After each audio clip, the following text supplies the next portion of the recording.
Amed, dünyanın en eski yerleşim yerlerinden biridir. Çeşitli inanç ve kültürlere ev sahipliği yapan bu kadim kent, gizemli mimarisiyle her daim ziyaretçisi olan kentlerden biri. Seyyahların gözdesi, tarihin tanığı bir müze şehridir Diyarbakır. Camileri, kiliseleri, hanları ve daha birçok mimari yapısıyla gözde bir şehirdir. Dünyanın en eski yerleşim yerlerinden biri olan Kortiktepe, Çayönü ve Hilar mağarası tarihe tanıklık etmiş yerlerden sadece birkaç tanesi.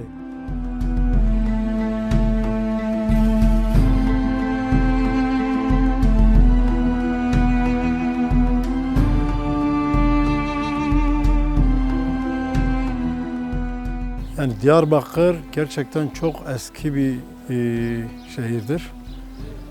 Eski olmasıyla beraber Diyarbakır'da çok değişik halklardan yaşayan halklar vardı. Örneğin bahsedecek olursak işte mesela Süryaniler vardı, Ermeniler vardı, Kürtler vardı, Yezdiler vardı, vardı da vardı yani aklıma gelmeyen tabii var. Çok kadim bir halk ve çok kozmopolit bir şehir. Tarihiyle olsun işte Diyarbakır gerçekten açık hava müzesi gibi bir müze yani aslında. Camileriyle, kiliseleriyle, surlarıyla, hanlarıyla, hamamlarıyla yani Diyarbakır'ı anlata bitiremezsiniz ki. Öylesine zengin bir şehirdir Diyarbakır. İnsanı çeken zaten bu biraz önce bahsettiğim tarihi yerlerdir. Tarihi eserlerdir insanları çekiyor. İşte surlarıdır, kiliseleridir, camileridir.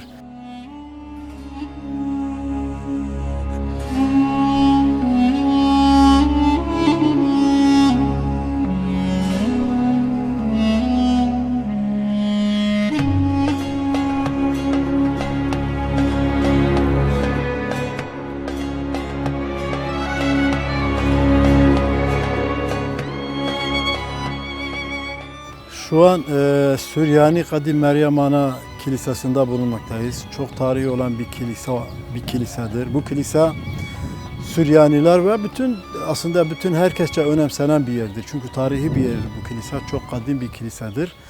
Bu kilisenin önemi tarihi olması, bu kilisenin önemi biraz önce de belirttiğim gibi Süryani patriklerine ev sahipliği yapması, burada Süryanilerin çok yoğun bir şekilde olmaları ondan kaynaklanan bu kilisenin önemi büyüktür. Dediğim gibi çok tarihi bir yerdir. Ta 3. yüzyıla kadar tarihçesi gidiyor. Yani 3. yüzyıl neredeyse 1800 yıl. 1800 yıl az değil tabi. Dediğim gibi Süryani patriklerine ev sahipliği yapmış ve bu kilisede önemli şahsiyetler bulunmaktadır. Süryani önemli büyük şahsiyetler var. Mesela patrikler var işte. Melfono Mor Yakup, Sürüşlü Mor Yakup 4. 5. yüzyılda yaşamış. Süryanilerce çok önemseniyor. Bu büyük bir hoca, büyük bir öğretmen, büyük bir aziz desem ne kadar desem azdır. 4. 5. yüzyılda yaşamış ve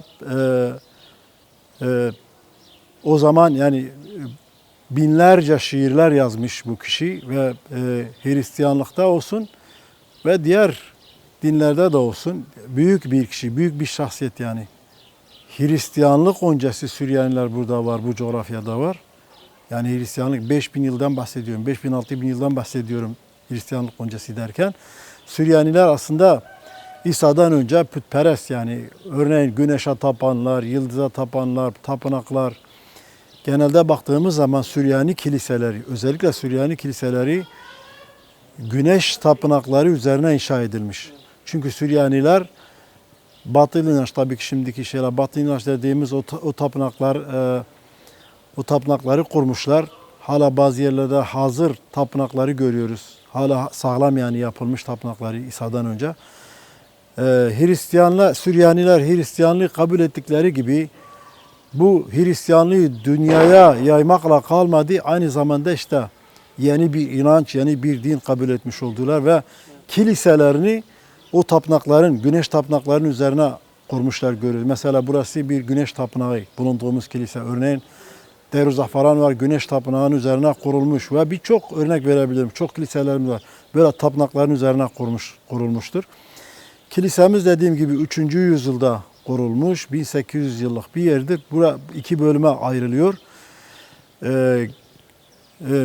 Milat öncesi var Güneş Tapınağı. Tabi maalesef Güneş Tapınağı'ndan 4 tane sütun yalnız kalmaktadır.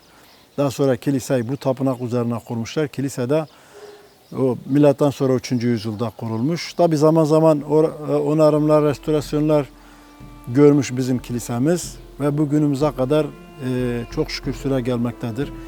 En son 2005'te biz Süryaniler, yani bizim yönetim kurulu bu kiliseyi 2005'te tekrar büyük bir onarımdan geçirmişler.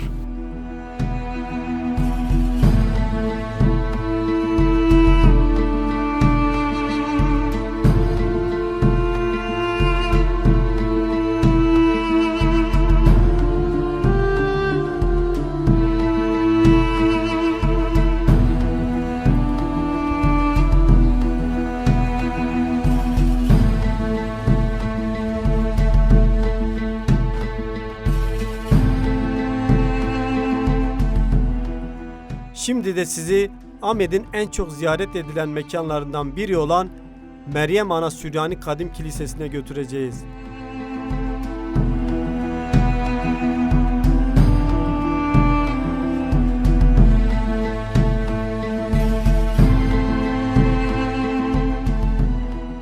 Hristiyanlık Kudüs, Antakya, Urfa üzerinden 1. yüzyılda Ahmet'e ulaştı.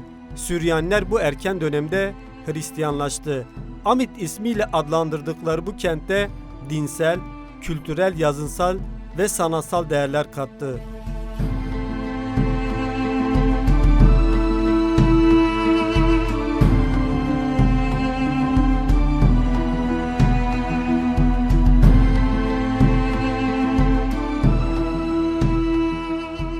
Süryanice yazıtları, kakmalı kapıları, ahşap işlemeli mihrapları ve diğer nesneleriyle kadim Diyarbakır'da varlığını koruyabilen 10 Süryani kilisesinden biridir.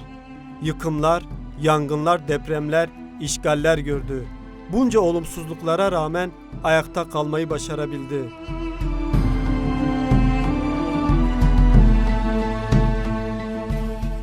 Süryaniler Mezopotamya'nın en kadim halklardan bir tanesidir. Hatta en kadim halk diyebiliriz. Sami halkıdır.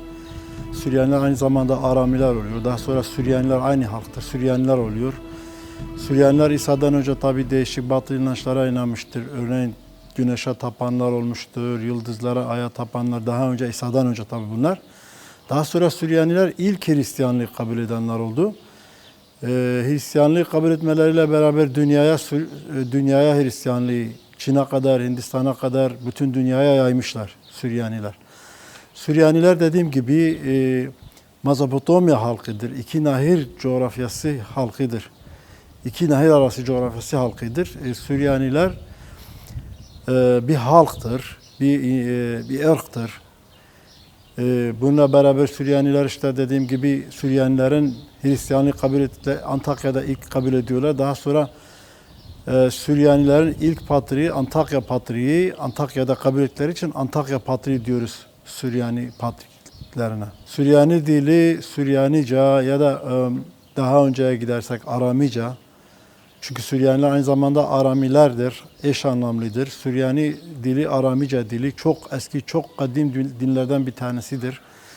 Ve bu dil gerçekten çok eski bir dildir. Kaynaklara göre mesela dünyanın ilk dillerinden bir tanesi diyebileceğimiz bir dildir. Arapça, İbranice bu dilden türemiştir. Biz bu dili bildiğimiz için örneğin Süryaniler olarak diğer dilleri hayli çok çabuk öğrenebiliyoruz. Arapça gibi işte diğer dilleri çok çabuk öğrenebiliriz. En azından bir 5000 yıl geçmiş tarihi var. Yazılış biçimi 22 harften oluşuyor.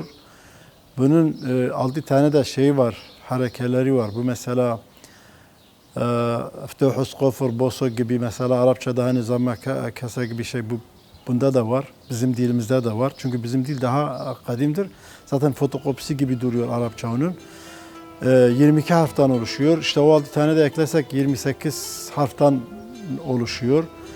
Çok kadim bir dildir. Hiç en azından 5000 yıllık bir dildir bu dil.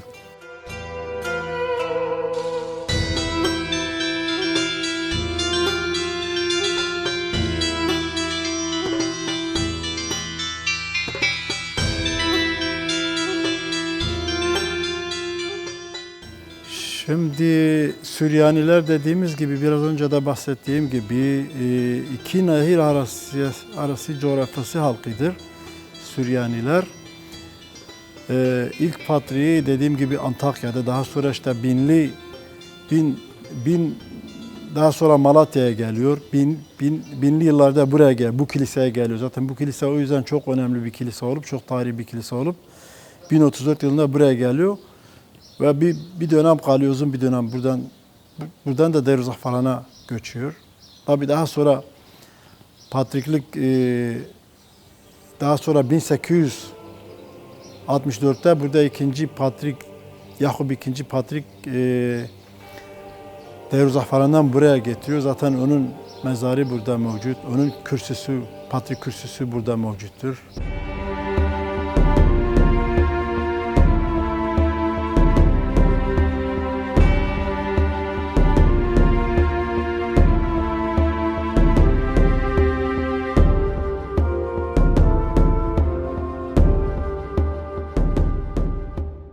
Milattan önceki yıllardan beri güneş tapınağı olarak kullanıldığı bilinen bir mabedin üzerine 3. yüzyılda kurulan Meryem Ana Süryani Kadim Kilisesi Ali Paşa Mahallesi'nde ana sokaktadır. Süryani Ortodoks diye de bilinen Yakubi mezhebine ait olan bu kilise bugün de varlığını faal olarak sürdüren kiliselerden biri. Ana kilise ile birlikte kütüphane, patriklik konutu, misafirhane ve lojmanlardan oluşan yapılar topluluğudur ve 3 avlusu bulunmakta.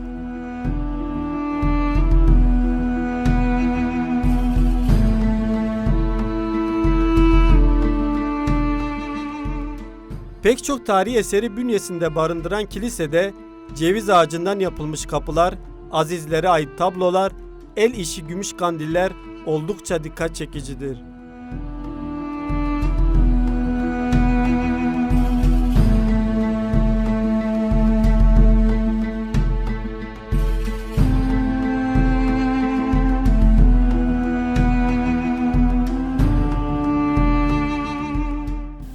Şimdi kilisenin, Süryani Kilisesi'nin yani Meryem Ana'nın içinde bulunuyoruz. Kilise 2 bölümden oluşuyor.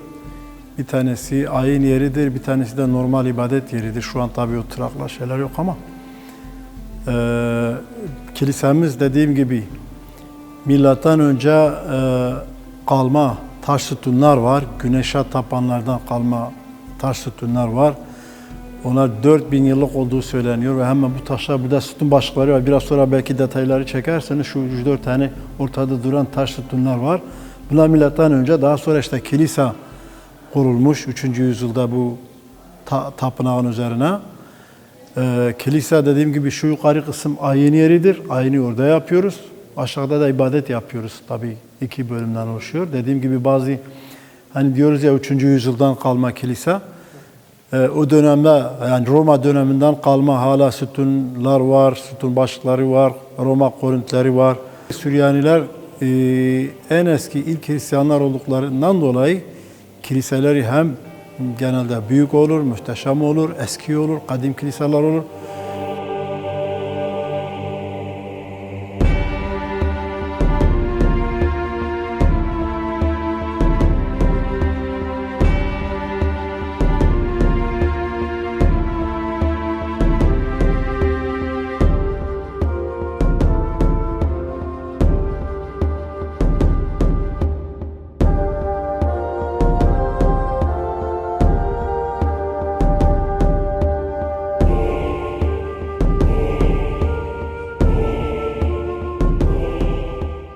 Arkamdaki bölüm ayin yeridir. Yani mihrap dediğimiz yer.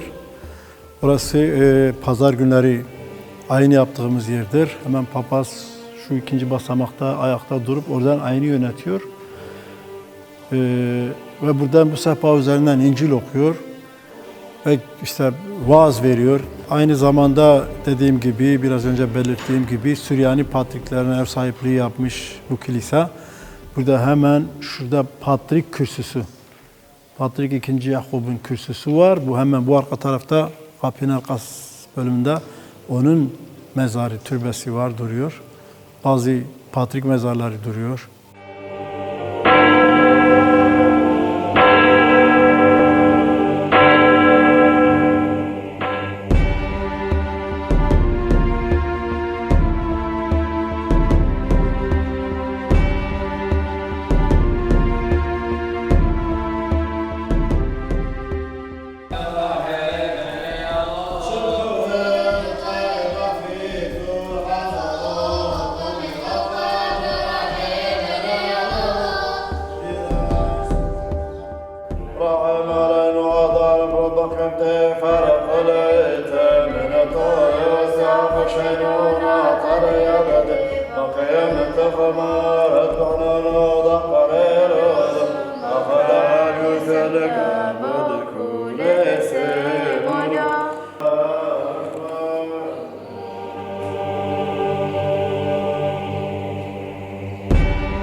Süryani Kilisesi ayrıcalıklı bir konuma sahip.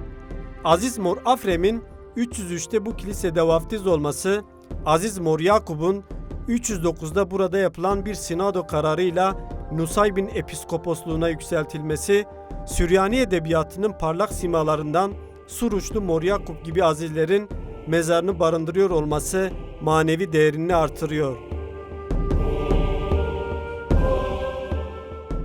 Süryani kilise kültürünün bir parçası olan Patrik mezarlarının kilise içine yerleştirilmesi geleneği bu kilise için de geçerlidir.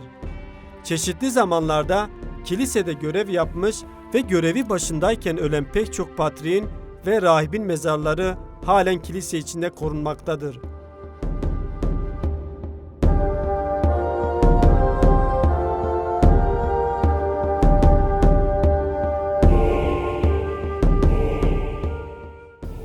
Kilise iki bölümden oluşuyor demiştik. Şimdi Mor Yakup Kilisesi'nde, hemen bitiş kilise, Meryem Ana bitiş kilise. Mor Yakup Kilisesi'ndeyiz. Mor Yakup'un mezarı aynı zamanda hemen burada, yan tarafta durmaktadır. Mor Yakup kimdir? Suruçlu Mor Yakup, Suruç'tan, Urfa Suruç'tan. Suruçludur. Çok büyük bir şair, çok büyük bir öğretmen, büyük bir hoca, büyük bir din adamı. Yani Süryaniler, bütün dünyadaki Süryaniler açısından çok büyük bir öğretmen, büyük bir hoca diyebileceğimiz meşhur bilinir Mor Yakup. Ve bu kilise de onun adına kurulmuş, yapılmış. Mor Yakup'ta bulunuyoruz. Bu Mor Yakup Kilisesi'nde 3 tane mihrap var. 3 tane mihrabın kapıları var. Zaten bu kapıların üzerine baktığınız zaman işlemeli kapılar var. Kalkma kündekari sanatı dediğimiz, bildiğiniz gibi Süryaniler sanata müthiş derecede çok sanatkar bir halktır Süryaniler. İşte taşçılık, oymacılık, işte şarapçılık, altıncılık, telkaricilik gibi sanatlarda ve aklıma gelmeyen diğer sanatlarda çok meşhurdur Süryaniler. Zaten Süryaniler bunun bir örneği burada var, hemen biraz sonra belki çekersiniz. Bu kapının üzerinde mesela küçük küçük parçalardan oluşan böyle haç motifleri var. Değişik işte dilim dilim küçük tahtalardan yapılmış. Bunlar birbirine geçme ve hiç çivi kullanılmadan sadece bu şekilde ve orada aynı zamanda işte biraz önce sonra çekersiniz dediğim gibi yani ahşabı bayağı dantel gibi işlemişler. Süryaniler sanata çok meşhur dediğimiz gibi. Burada kilisede gördüğünüz gibi çok eski piyanolarımız var. Daha önce piyano ayın eşliğinde piyano kullanırlardı. Şimdi bunlar tabii arızalı biraz. Sadece sergiledik burada. 1-2 tane piyano var. Hemen arka tarafında vaftiz yeri var. Vaftiz, Hristiyanlıkta doğan çocuklar, bebekler için vaftiz ediyoruz burada aynı zamanda. Burada hemen yine Süryani patrikleri var. Bu kilisenin mezarları burada hemen bu arka bölümde var.